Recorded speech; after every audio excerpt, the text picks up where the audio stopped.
Whatever reason you are watching this tutorial, maybe you forgot your shutter release or intervalometer at home, or the camera doesn't have a built-in intervalometer, maybe it has one and makes a video everything automatic. But if you are like me that want to explore the raw file and get the maximum details of your images, this video is for you. Now, this video is for people that really want to explore the raw features of photography and apply it in time lapses. So this is a little bit advanced. You're gonna need some software to edit the raw, okay, like Lightroom or Camera Raw or something like that. And you're also gonna need some kind of video software that combine the JPEG sequence into a video. Now I am using here the Canon M100. That is an excellent camera. It has an APS-C sensor, a big sensor, way better than a smartphone sensor.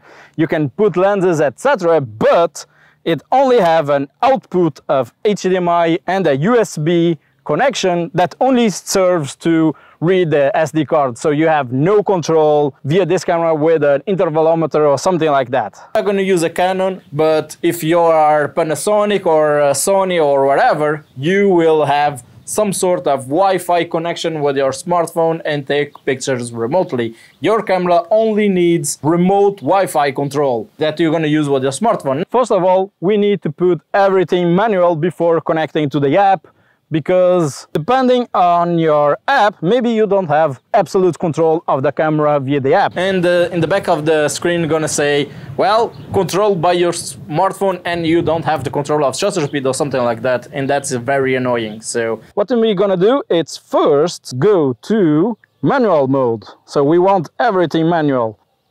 Okay, my exposure is of 2 seconds of shutter speed, f8, and the ISO 160.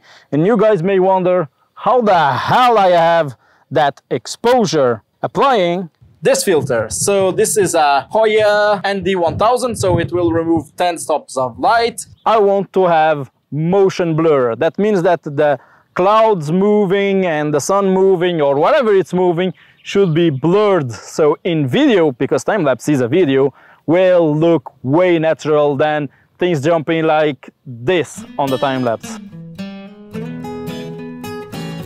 You want also the focus to be manual, so let's go to menu and focus mode. Let's select fully manual.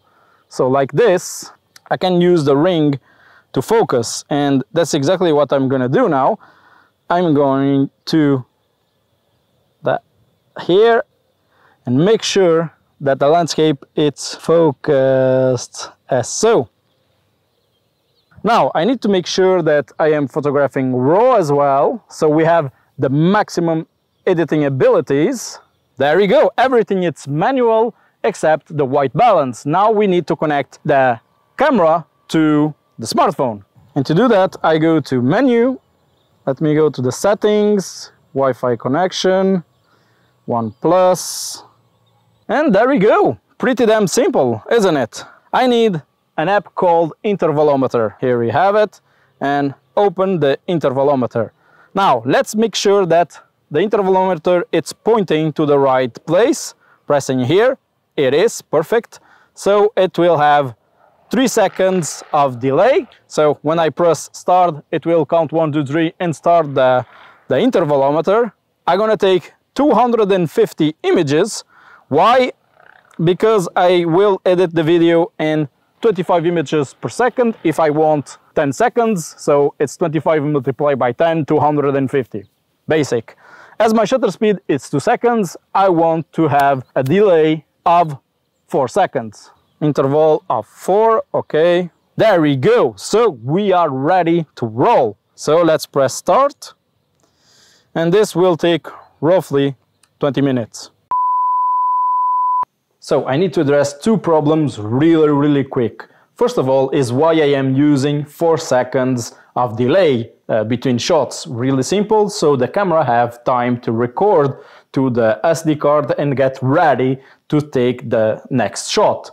So those of you that are used to do long exposures will notice a problem here is that my shutter speed, it's over 1 second, and if it's over 1 second, the camera will automatically apply long exposure noise reduction that we don't want because, well, it's 2 seconds of shutter speed, the camera will need another 2 seconds to noise reduce that long exposure noise, and we don't want that because we want to take another shot. So we have to shut down that option. So in Canon, we go to menu, search for the long exposure noise reduction, and let's put it off, okay? So I didn't do that on my tutorial, and the problem is, well, the camera didn't shoot every single 4 seconds, it did shoot every single 8 seconds. I'm sorry, terribly sorry, that was a mistake, and honestly I didn't want it to do that. It's just a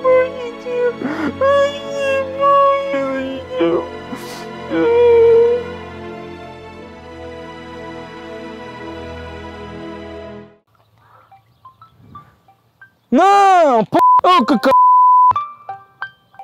Yeah, a phone still is a phone, so someone is calling me, but fortunately it's not stopping the time lapse.